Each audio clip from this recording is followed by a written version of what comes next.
Hello friends, नमस्कार। मैं हूं अनिलेश सिंह और आप देख रहे हैं गुरुकुल ब्रिलियंट मैथ एनालिसिस। देखिए, हम लोग 10th क्लास का सिलेबस पढ़ रहे हैं और उसका पहला चैप्टर है रियल नंबर। और रियल नंबर का अपना 4th लेक्चर है। ये लेक्चर नंबर कितना है? 4th।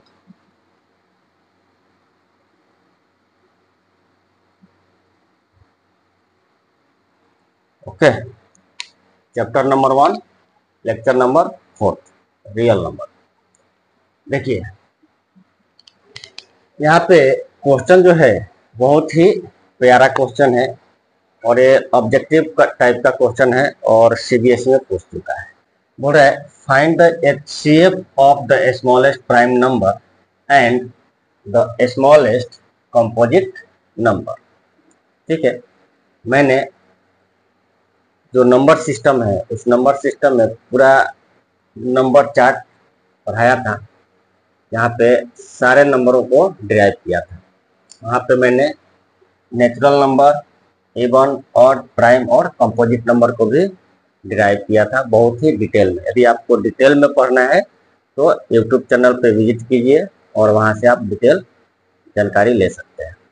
यहाँ पे हमको ये सवाल को सॉल्व करना है। सवाल तो हमारा बहुत ही कम टाइम में सॉल्व हो जाएगा, लेकिन थोड़ा सा कंसेप्ट यहाँ पे आप लोग का क्लियर कर देता हूँ। ठीक है, यहाँ पे मैंने पूरे नंबर सिस्टम जो है बताया है। अब देखिए, प्राइम नंबर और कंपोजिट नंबर ये दोनों किधर से आए हैं? नेचुरल नंबर के ही पार्ट। मतलब नेचुरल नंबर को कितने पार्ट में बांटा गया है? Even number, odd number, prime number और कंपोजिट नंबर। मतलब हम ये बोल सकते हैं कि prime number and composite number is also a natural number. Okay, but all natural number is not a composite number. मतलब सारे नेचुरल नंबर को कंपोजिट नंबर कहना या सारे नेचुरल नंबर को प्राइम नंबर कहना या इवन नंबर कहना या ऑड नंबर कहना, ये गलत हो जाएगा।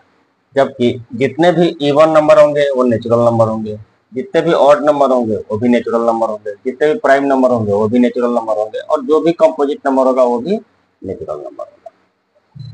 अब देखिए, यहाँ पे मैंने नंबर सिस्टम पे ये सारे नंबर को दिखाया है, ठीक, ताकि आप लोग को समझने में दिक्कत ना हो कि इवन, ऑड, प्राइम और कंपोजिट नंबर क्या होता है। इस नंबर को देख करके डिफिनीशन का अंदाजा लगाया जा सकता है। देखिए, प्राइम नंबर ये सब 6ठी 7वीं क्लास का है जो अपने को रिवीजन कर रहे हैं हम। प्राइम नंबर क्या होता है? वह संख्या, वह नंबर जो 1 से बड़ी हो।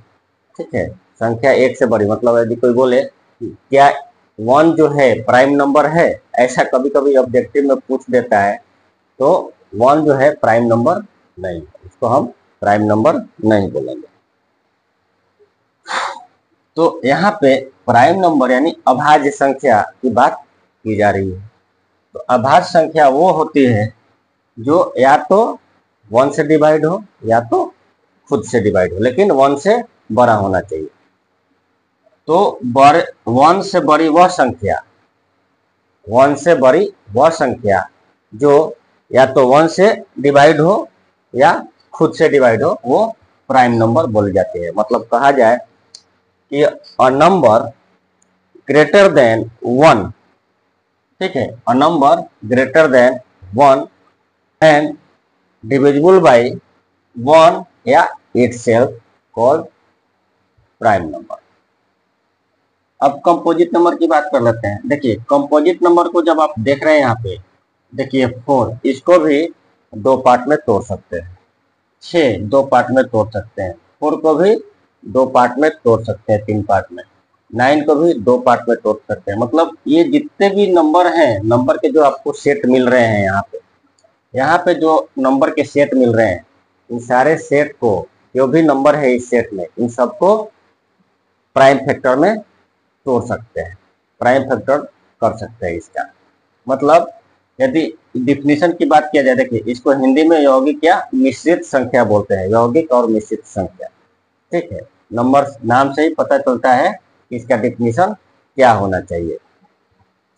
तो यदि हम इस कंपोजिट नंबर के डिफिनीशन की बात करें तो हम बोल सकते हैं अ नंबर विच कंटेन, मतलब वैसी संख्या जो रखती है टू और मोर प्राइम फैक्टर, मतलब ऐसी संख्या जो दो या दो से अधिक प्राइम फैक्टर उसका हो, और ये संख्या जो है, एक और इसमें नोट में है, कंपोजिट नंबर जो है वो एक से या कम से कम, देखिए ये 1 से डिवाइड हो सकती है, खुद से डिवाइड हो सकती है, और इसके अलावा कम से कम एक और संख्या से भी डिवाइड हो सकती है। ठीक है, तो इसका डिफिनेशन जो हो जाएगा कि a number which contain two और more than two prime factor. ठीक है, इज कॉल्ड कंपोजिट नंबर। और नोट में आप लोग लिख लीजिए, कंपोजिट नंबर जो है 1 और स्वयं से विभाजित हो सकती है, और इसके अलावा कम से कम एक और संख्या से भी विभाजित हो सकती है। क्यों? इसका रीजन क्या है? रीजन ये है कि इसको दो या दो से अधिक प्राइम फैक्टर में तोड़ सकता है, ये इसका मेन रीजन। तो ये हमारा नेचुरल नंबर के पार्ट पूरे हुए, संक्षिप्त में मैंने आप लोगों को बता दिया। खैर, अब आते हैं सवाल पे।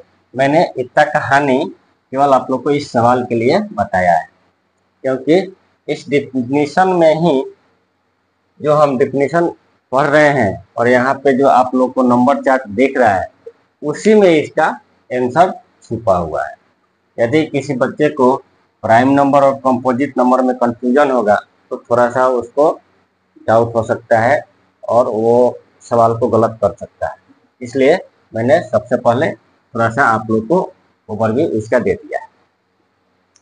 क्या बोल रहा है? Find the HCF of smallest prime number and the smallest composite number. Smallest prime number मतलब अब उससे छोटा प्राइम नंबर नहीं होगा। स्मॉलेस्ट मतलब सबसे छोटा, अब उससे छोटा नहीं। ठीक है, तो सबसे छोटा प्राइम नंबर, तो आइए प्राइम नंबर चेक करते हैं। ये हो गया आपका प्राइम नंबर, ये हो गया क्या है? Prime number. तो प्राइम नंबर में सबसे छोटा क्या है? 2। ठीक है, आंसर यहीं पे छुपा हुआ है। आगे बढ़ते हैं। And the smallest composite number. ठीक है, स्मॉलेस्ट कंपोजिट नंबर। तो कंपोजिट नंबर किधर है भाई? इधर है। दोनों चीजें आपको दिख गई। अब देखिए इसमें स्मॉलेस्ट कंपोजिट नंबर मतलब उससे छोटा कंपोजिट नंबर नहीं होगा। स्मॉलेस्ट मतलब सबसे छोटा कंपोजिट नंबर, उससे छोटा कंपोजिट नंबर नहीं होगा। तो सबसे छोटा कंपोजिट नंबर क्या है भाई? 4। सवाल सॉल्व हो चुका है। देखिए स्मॉलेस्ट प्राइम नंबर तो स्मॉलेस्ट कंपोजिट नंबर 4। तो आप यहां लिख भी सकते हैं स्मॉलेस्ट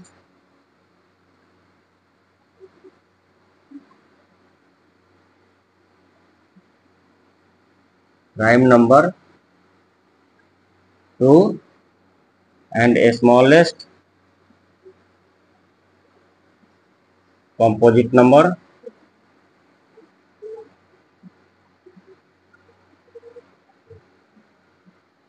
ठीक है। अब इसका क्या करना है? एक स्टेप आगे जाना है, एचसीएफ निकालना है।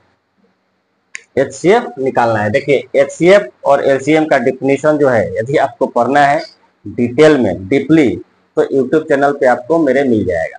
आप यूट्यूब चैनल पे विजिट कीजिए, वहां पे स्मॉलेस्ट एचसीएफ और एलसीएम मिल जाएगा। और कुछ पार्ट उसके छूटे हुए हैं जो 10th के सिलेबस में है, वो मैं यहाँ पे कवर कर लूंगा। ठीक है, अब ये सवाल में हमको एचसीएफ निकालना है। तो देखिए इन दोनों का ऑब्जेक्टिव है, तो इसमें डिटेल में जाने की जरूरत नहीं है, प्रोसीजर जो है फॉलो करने की जरूरत नहीं है। इन दोनों का कॉमन फैक्टर क्या हो जाएगा? 2। 2 को क्या लिख सकते हैं? 1 इंटू 2। 4 को क्या लिख सकते हैं?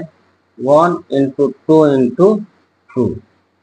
ठीक है, तो यहाँ भी 2 है और यहाँ भी 2 है, तो इस हिसाब से HCF क्या हो जाएगा, HCF 2 हो जाएगा। ये आपका आंसर था और यही आपको ऑब्जेक्टिव में CBSE में पूछा गया था कि इन दोनों का HCF क्या होगा। अब देखिए इस छोटे से सवाल के लिए हंसी आएगी आप लोगों को, इसके लिए मैंने इतना सारा चीज पढ़ाया, जरूरी भी है क्योंकि कंसेप्ट क्लियर होना बहुत आवश्यकता है। ठीक है, कंसेप्ट को क्लियर होना बहुत ही जरूरी है। कंसेप्ट क्लियर नहीं होगा तो जिस प्रकार एक छोटी सी घाव लापरवाही करने से बड़ा रूप पकड़ लेता है, उसी प्रकार एक छोटे सा जो कंसेप्ट है उसको यदि आप छोड़ते हैं तो वो कंसेप्ट बाद में आपके लिए बहुत बड़ा प्रॉब्लम खड़ा कर सकता है। तो इसलिए छोटी छोटी जो कंसेप्ट है उसको क्लियर रखते हैं, क्योंकि आपको मालूम है एक एक बूंद से ही घड़ा भरता है, तो अपने को एक एक बूंद से घड़ा भरना है। ठीक है, तो इस कंसेप्ट को क्लियर रखें, याद रखें, तो इस टाइप के सवाल में आपको दिक्कत नहीं होगी। ठीक है, आशा करता हूँ बहुत मजा आया होगा आप लोगों को। तो चलिए मिलते हैं अगले वीडियो में, और यदि वीडियो अच्छा लगा हो तो वीडियो को लाइक कीजिए, शेयर कीजिए और चैनल को सब्सक्राइब कीजिए। चलिए मिलते हैं अगले वीडियो में, तब तक के लिए धन्यवाद।